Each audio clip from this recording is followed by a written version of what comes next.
I'm joined today with one of my colleagues, our visiting scholar, Dr. Travis Campbell, and we're going to be talking about St. Anselm, the medieval Christian thinker. Travis, welcome to our program. Thank you.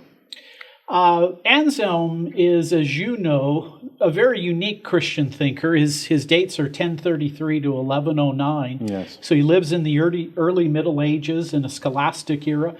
Tell us a little bit about Anselm and what is it that makes him a unique thinker? I think he's one of the most important thinkers that Christianity has ever produced, the church has ever produced. He stands between the two titans, Augustine in the 5th century and Thomas Aquinas in the 13th. And so sometimes he gets lost in the shuffle, but he made several contributions to theology that were immense. First, he made a very strong case for the incarnation that was not really historical in character, but in his book, Cur Deus Homo, or Why the God-Man, Why the God-Man, he explores why Jesus had to come and rather not why Jesus had to come so much as what did Jesus have to be to save us, and what is the rationale behind the incarnation. And so he carries on a dialogue with a man named Bozo, who asks him all kinds of questions. A fellow monk, right? Yes, a fellow monk, and they engage in this dialogue where he explains why Jesus had to become, or why God had to become a man in the person of Jesus.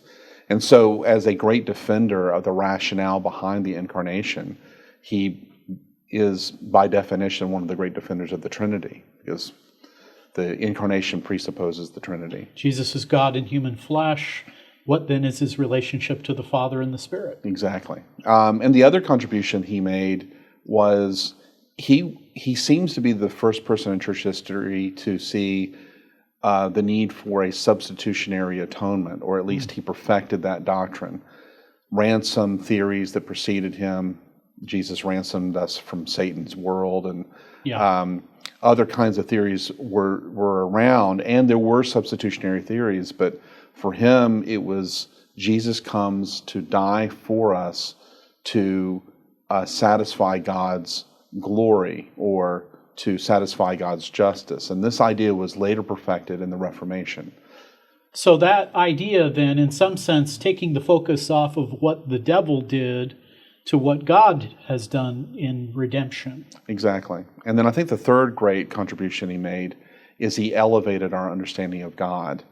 He gave us an argument for God's existence, which we're going to explore in some following videos, but the most important thing that the argument does is it proclaims that God is the greatest conceivable being.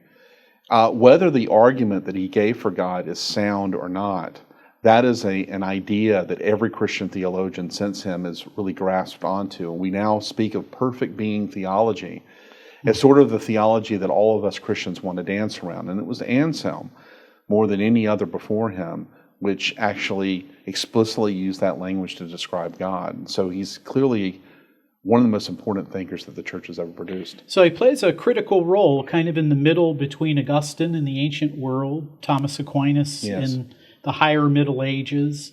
And he has works that you can read today, Cur Deus Homo, or Why the God-Man is available. Yes. The Prosologion, the Monoslogion are available. Typically, more students or scholars read them, but all of his works are available. Yeah, and it's really not terribly difficult literature if you kind of understand in general, and a good introduction to any of his works will tell you sort of his background, what he was wrestling with, and why he said some of the things he said. I think it's something that any Christian can and should read if they've had some training in theology. I recently read his book on prayers, and they were very insightful, very devotional, very reflective. Yes.